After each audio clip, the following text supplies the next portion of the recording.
Bye. Hello, everyone. Today, we are going to discuss Semester 5 Artificial Intelligence and Data Science Engineering. Thank you, Professor Ananya. This subject is the backbone of computer science and helps students connect theory with real-world electronics. Let's start today's episode. কখনো কি ভেবে দেখেছেন Google ম্যাপসে যখনই কোনো destination type করা হয় তখন কি করে ওটা ট্রাফিক, রাস্তার অবস্থা সবকিছু মাথায় রেখে সবচেয়ে ভালো রাস্তাটা সঙ্গে সঙ্গে দেখিয়ে দেয়? মানে এই অসাধারণ কাজটা হয় কিভাবে? এর পেছনের আসল শক্তিটাই হলো গ্রাফ থিওরি।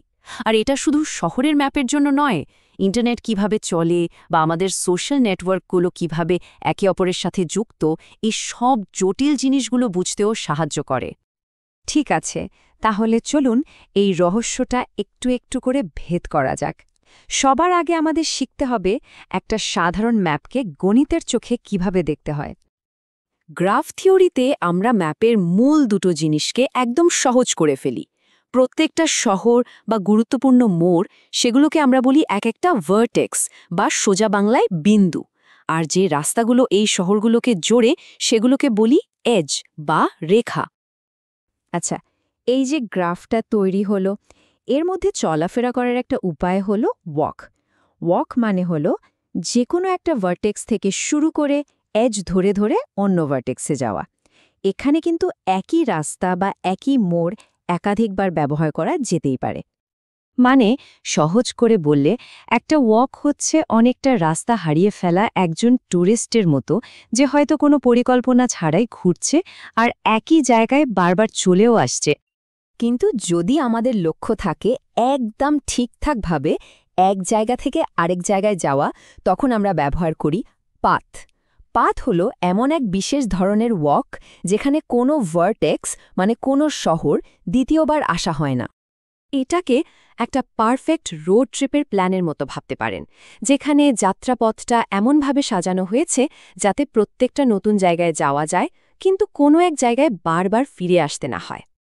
তাহলে এই যে একটা উদ্দেশ্যহীন ওয়াক আর একটা গোছানো পাথ, এর মধ্যে মূল পার্থক্যটা কথায় বলুন তো। এই পার্থক্যটা বোঝা কিন্তু খুব জরুরি। বেশ, পাথ তো বোঝা গেল, কিন্তু সব রাস্তা বা সব সংযোগ কি সমান গুরুত্বপূর্ণ? এবার আমরা দেখব একটা নেটওয়ার্ক কতটা মজবুত হতে পারে আর কেন কিছু রাস্তা অন্যগুলোর থেকে অনেক বেশি ভাইটাল। একটা শহরের যোগাযোগ ব্যবস্থা তখনই ভালো বলা যায় যখন তার ম্যাপটা একটা কানেক্টেড গ্রাফ হয়। এর মানে হলো ম্যাপের যে কোনো একটা শহর থেকে অন্য যে কোনো শহরে যাওয়ার জন্য অন্তত একটা হলেও রাস্তা থাকবেই। যেমন এই স্লাইডে দেখু পশ্চিমবঙ্গের একটা ম্যাপ, যেখানে কলকাতা, শিলিগুড়ি, দুর্গাপুর, আসানসোল সবই কিন্তু একে অপরের সাথে যুক্ত। মানে যে কোনো শহর থেকে অন্য শহরে যাওয়া সম্ভব। কিন্তু একবার ভাবুন তো, যদি উত্তরবঙ্গ আর দক্ষিণবঙ্গকে সংযোগকারী ফারাক্কা সেতুর মতো একটা ভীষণ জরুরি লিঙ্ক হঠাৎ করে আর কাজ না করে, তাহলে কি হবে? পুরো যোগাযোগ ব্যবস্থাটাই তো দুটো আলাদা ভাগে ভেঙে যাবে, তাই না?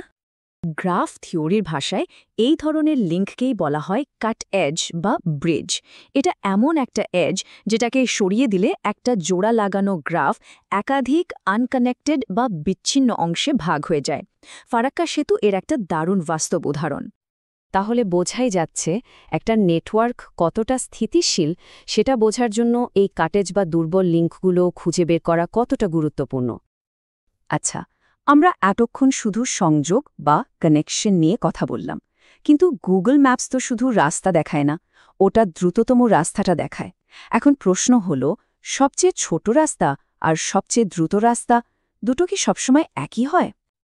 একদমই না। ব্যাপারটা অনেকটা লোকাল ট্রেন আর রাজধানী এক্সপ্রেসের মতো। লোকাল ট্রেনের রুটে হয়তো স্টেশনের সংখ্যা কম, কিন্তু রাজধানী এক্সপ্রেস অনেক বেশি পথ ঘুরে গেলেও অনেক তাড়াতাড়ি পৌঁছে যায়। কারণ এখানে শুধু দূরত্ব নয়, গতি আর রাস্তার ধরনও খুব গুরুত্বপূর্ণ। এই বাস্তব পরিস্থিতিটাকে গণিতের ভাষায় মডেল করার জন্য আমরা ব্যবহার করি ওয়েটেড গ্রাফ। এখানে প্রত্যেকটা এজ বা রাস্তাকে একটা ওয়েট বা মান দেওয়া হয়। এই ওয়েটটা হতে পারে দূরত্ব, যাতায়াতের সময়, এমনকি টোল ট্যাক্সের খরচও হতে পারে। তাহলে পার্থক্যটা একদম পরিষ্কার। আনওয়েটেড গ্রাফে আমাদের লক্ষ্য থাকে সবচেয়ে কম স্টপ পার করা, ঠিক যেমন লোকাল ট্রেন। কিন্তু ওয়েটেড গ্রাফের লক্ষ্য হল সবচেয়ে কম সময়ে বা খরচ করা, যেমন রাজধানী এক্সপ্রেস।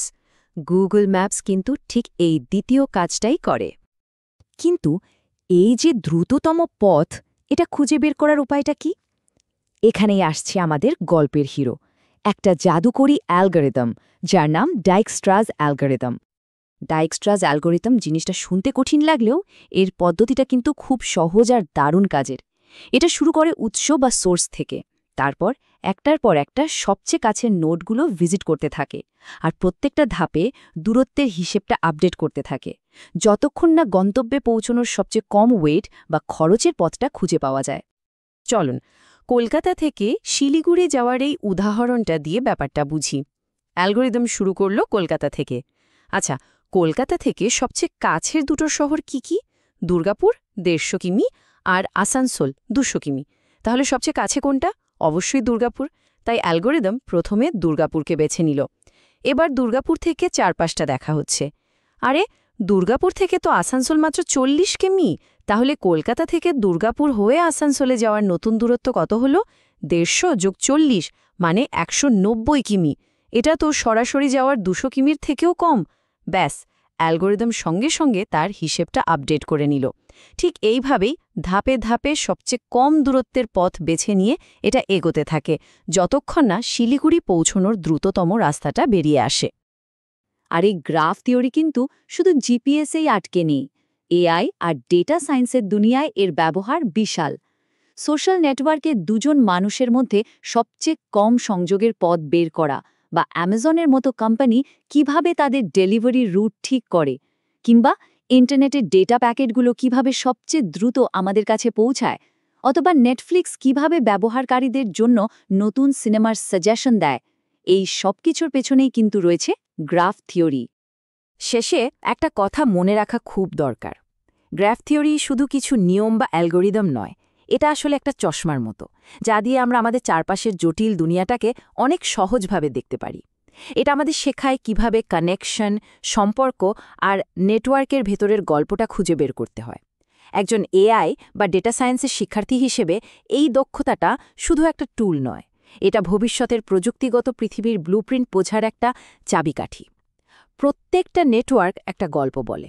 এখন প্রশ্ন হলো, এই জ্ঞান কাজে লাগিয়ে কোন নতুন গল্প সবার সামনে তুলে আনা হবে?